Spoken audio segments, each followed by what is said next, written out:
बात करेंगे महाराष्ट्र के संभाजी। बिल्कुल, क्योंकि यहां पर कल जिस तरह से देर रात हिंसक प्रदर्शन हुआ, पत्थरबाजी की गई, आगजनी की गई, अब वहां पर आज के दिन क्या हालात है ये भी हम आपको बताएंगे।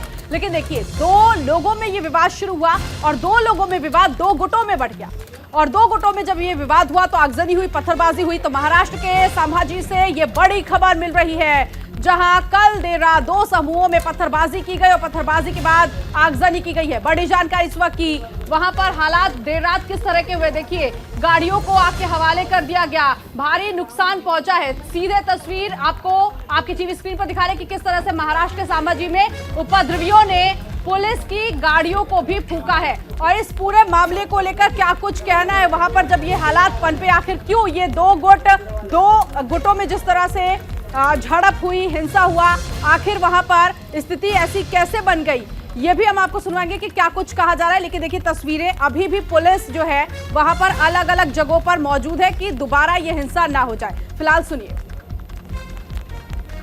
वाले लड़के थे जो जिन्हें बटन प्लेयर कहते हैं, वो नशे की हालत के अंदर उन लोगों ने यहाँ पर एक आतंक मचाए थे।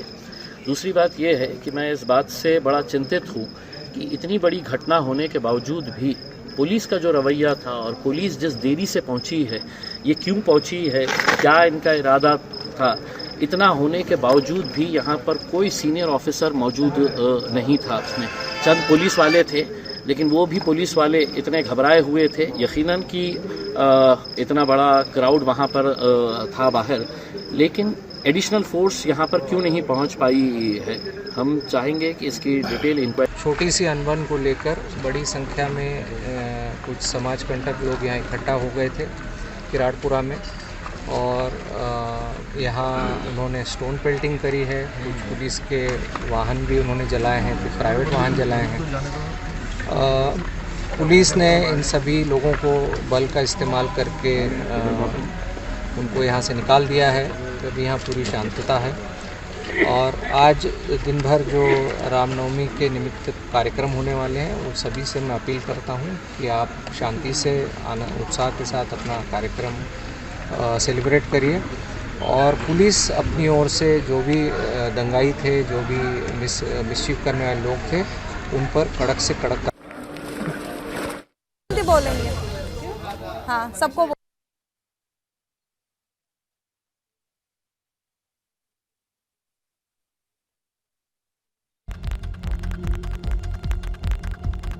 संभाजी नगर में दो गुटों में आपस में पहले तो लड़ाई होती है, उसके बाद आप देखिए कि स्थिति इतनी बिगड़ जाती है कि झड़प होती है, आगजनी होती है, और इस दौरान कुछ लोग जो जान बचाने के लिए मंदिर के अंदर भागते हैं, उन पर भी हमला किया जाता है। हालांकि बाद में ये कहा गया वहां के जो सांसद हैं उनकी ओर से कि किसी भी तरह की जो अफवाह है उन पर ध्यान नहीं देना है। स्थिति को फिलहाल शांतिपूर्ण जो है वो बना दिया गया है। एक और बड़ी खबर, महाराष्ट्र के जलगांव में हिंसक झड़प हुई है और यहां पर पालकी यात्रा पर पथराव के बाद दो गुटों में झड़प हो गई है। हिंसा में 4 लोग जख्मी बताए जा रहे हैं। महाराष्ट्र के जलगांव में हिंसक झड़प हुई है। पुलिस ने 2 एफआईआर दर्ज करके 45 लोगों को गिरफ्तार कर लिया है। तो महाराष्ट्र के छत्रपति संभाजी नगर की हमने आपको जानकारी दी और उसके बाद आपने देखा कि आखिर किस तरह एक और जगह पर यानी जलगांव में हादसा हुआ। इस मामले पर डिप्टी सीएम देवेंद्र फडणवीस ने क्या कुछ कहा, वो सुनाते हैं आपको। नगर में जो परिस्थिति रात में तैयार हुई थी, अब उस पर काबू पा लिया गया है। मैं सभी से निवेदन करना चाहता हूं कि शांति बनाए रखें। मर्यादा पुरुषोत्तम प्रभु श्री राम जी, इनका राम जन्मोत्सव हम लोग मना रहे हैं। ऐसे समय सभी ने मर्यादाओं का पालन करना चाहिए और शहर में शांति रखनी चाहिए। तो देखा आपने कि किस तरह से महाराष्ट्र में 2 बड़ी घटनाएं हुई हैं, लेकिन दोनों ही मामलों में एक अहम चीज रही कि आखिर यह हादसे आखिर क्यों इतने बढ़ रहे हैं। आज रामनवमी के मौके पर देश में अलग अलग जगह से हादसों की जानकारी मिली।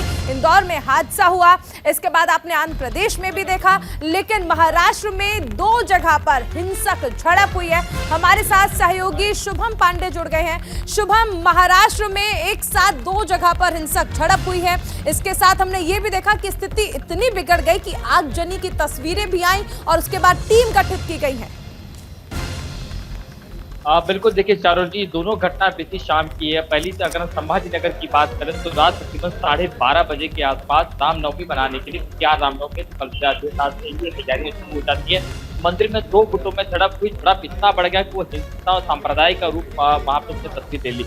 यहाँ पर कुछ 20 गाड़ियों को जलाकर जो लोग थे उन्होंने 20 गाड़ियां फूंक दी। उसमें से ज्यादा से गाड़ियां जो है वो पुलिस वालों की थी। तो ऐसे में पुलिस की 10 टीमें बनाई गई हैं ताकि उपद्रवियों को पकड़ा जाए। उसके अलावा महाराष्ट्र के मुख्यमंत्री एकनाथ शिंदे और मुख्यमंत्री देवेंद्र फडणवीस जो गृह मंत्री भी हैं, उन्होंने वहां के स्थानीय कमिश्नर और डीजी से बात कर ली और साफ तौर पर यहाँ पर आदेश दे दिए हैं कि जितना जल्दी हो सके इस पर कार्रवाई की जाए। दूसरे अगर केस की बात करें तो महाराष्ट्र के जो जलगांव जिले में हुई, वहां पर नमाज के बाहर गाना बजाने को लेकर तकरीबन लोगों में झड़प हुई। उसके बाद 45 लोगों को हिरासत में लिया गया, जबकि 2 लोगों के ऊपर FIR दर्ज की गई। तो कहीं न कहीं ये 2 घटना आज महाराष्ट्र पूरी तरह से सुर्खियों बनी और ऐसे में स्थानीय लॉ एंड ऑर्डर प्रशासन पे सवाल उठ रहे हैं कि आखिर इसके रहते हुए। चलिए शुभम, बहुत बहुत शुक्रिया।